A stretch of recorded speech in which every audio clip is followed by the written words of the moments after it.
Hare Krishna, Hari ball, Radhe Radhe. Welcome to religion of সনাতন channel. তো আজকে আমি আপনাদের সাথে যে বিষয়টি শেয়ার করব সেটা হচ্ছে একাদশী ব্রত।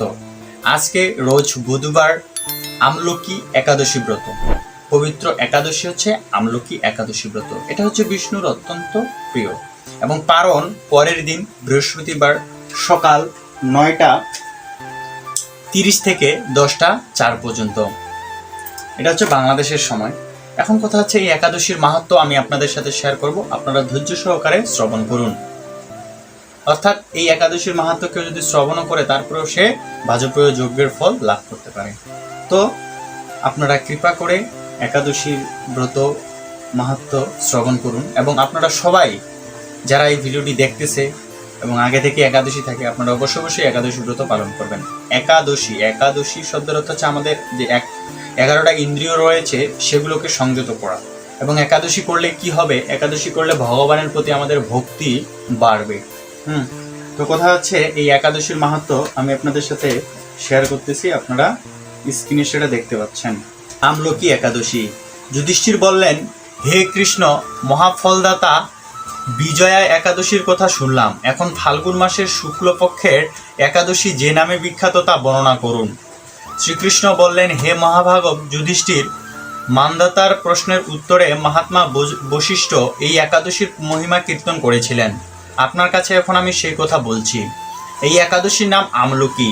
বিষ্ণুলোক প্রদানকারী রূপে এই একাদশী বিশেষভাবে মহিমান্বিত। একাদশীর দিন আমলকির বৃক্ষের তলে রাত্রি জাগরণ করলে সহস্র গাভীদানের ফল লাভ হয়। হে পাণ্ডু নন্দন, পূর্বে ব্রহ্মা রাত্রিতে দৈনন্দিন প্রলয় উপস্থিত হলে স্থাপর জঙ্গম সহ দেবতারা অসুর ও রাক্ষস সবকিছু বিনাশ হয়। তখন ভগবান সেই কারণ সমুদ্রে অবস্থান করেন। তার মুখপদ্ম থেকে চন্দ্রবর্ণের এক বিন্দু জল ভূমিতে পড়ে। সেই জলবিন্দু থেকে একটি বিশাল আমলকি বৃক্ষের উৎপন্ন হয়। এই বৃক্ষের স্মরণ মাত্র গোদানের ফল দর্শনে তাহার দ্বিগুণ এবং তার ফল ভক্ষণে 3 গুণ ফল লাভ হয়। এই বৃক্ষে ব্রহ্মা, বিষ্ণু আর মহেশ্বর সর্বদা অবস্থান করে। এর প্রতিটি শাখা প্রশাখা ও পাতায় ঋষি, দেবতা ও প্রজাপতিগণ বাস করেন। এই বৃক্ষকে সমস্ত বৃক্ষের আদি বলা হয়। তা পরম বৈষ্ণব রূপে বিখ্যাত। অতএব এই শ্রেষ্ঠ ব্রত সকলেরই পালনীয়। এখন এই ব্রতের এক অদ্ভুত ইতিহাস আপনার কাছে বর্ণনা করছি। প্রাচীনকালে বৈদিশ নামে এক প্রসিদ্ধ নগর ছিল। এই নগরে চিত্ররথ নামে এক রাজা রাজত্ব করতেন।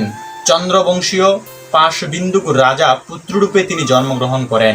তিনি অত্যন্ত শক্তিমান ও ঐশ্বর্যশালী ছিলেন। শাস্ত্র জ্ঞানেও তিনি ছিলেন সুনিপুণ। তার রাজ্যে সর্বত্রই মনোরম আনন্দপূর্ব এক দিব্য পরিবেশ লক্ষ্য করা যেত। প্রজারা ছিলেন বিষ্ণু পরায়ণ, সকলেই একাদশী ব্রত পালন করতেন। তার রাজ্যে কোনো অভাব অমঙ্গল ছিল না। এইভাবে প্রজাদের নিয়ে রাজা চিত্ররথ সুখে দিন যাপন করতে থাকেন।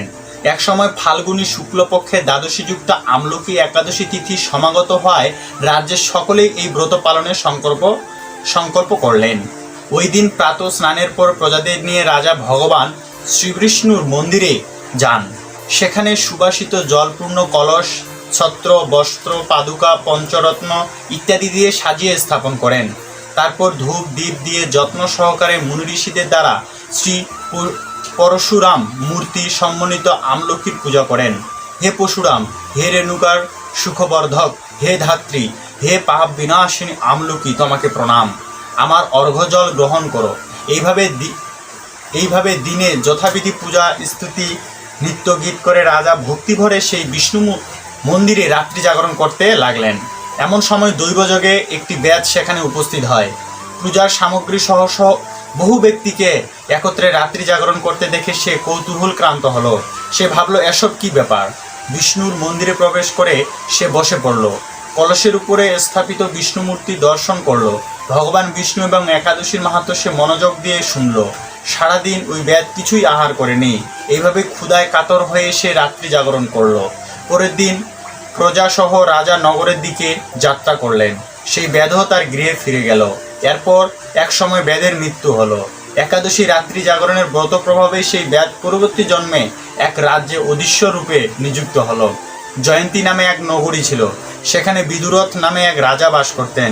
এই ব্যাধ বিদুরথ রাজার মহাবলী পুত্ররূপে জন্মগ্রহণ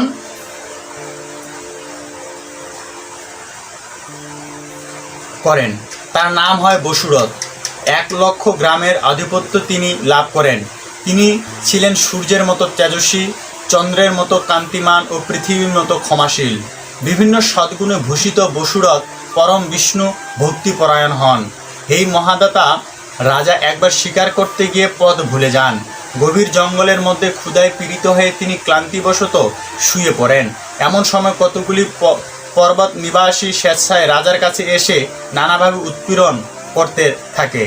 রাজাকে তাদের শত্রু বলে মনে করে তাকে হত্যা করতে চেষ্টা করে। পূর্বে এই রাজা আমাদের পিতামাতা পুত্র পৌত্র সবাইকে মেরে ফেলেছে, আমাদের গৃহ ছাড়া করেছে। এরকম বলতে বলতে শ্লেষারা রাজাকে হত্যা করতে উদ্যত হয়। তারা বিভিন্ন অস্ত্র শস্ত্রে তাকে আঘাত করতে থাকে, কিন্তু আশ্চর্যের বিষয় তাদের সকল প্রচেষ্টা ব্যর্থ হয়। রাজা কোনো ক্ষতিই তারা সাধন করতে পারেনি। তখন রাজার শরীর থেকে নানা অলঙ্কারে বিভূষিত এক পরমা সুন্দরী স্ত্রী মূর্তি আবির্ভূত হন। মহাশক্তি ধারিণী এই নারী অল্প সময়ের মধ্যেই সকল পাপীকে শ্লেষকে নিধন করল। রাজার নিদ্রাভঙ্গ হলো। এই ভয়ানক হত্যাকাণ্ড দেখে রাজা অত্যন্ত বিস্মিত হলেন। তিনি বলতে লাগলেন, আহা, আমার শত্রুদের হত্যা করে কে আমার প্রাণ রক্ষা করলো? এমন কৃপালু কে আছে? আমি তার প্রতি আমার কৃতজ্ঞতা প্রকাশ করছি। এমন সময় দৈববাণী হলো, ভগবান কেশব ব্যতীত শরণাগতকে রক্ষা করবার আর কে আছে? তিনি শরণাগতর পালক। দৈববাণী শুনে তিনি ভক্তিযুক্ত চিত্তে গৃহে ফিরে এলেন। তারপর প্রজাসহ মহাসুখে ইন্দ্রের মতো নিষ্কণ্ঠ রাজ্য ভোগ করতে লাগলেন।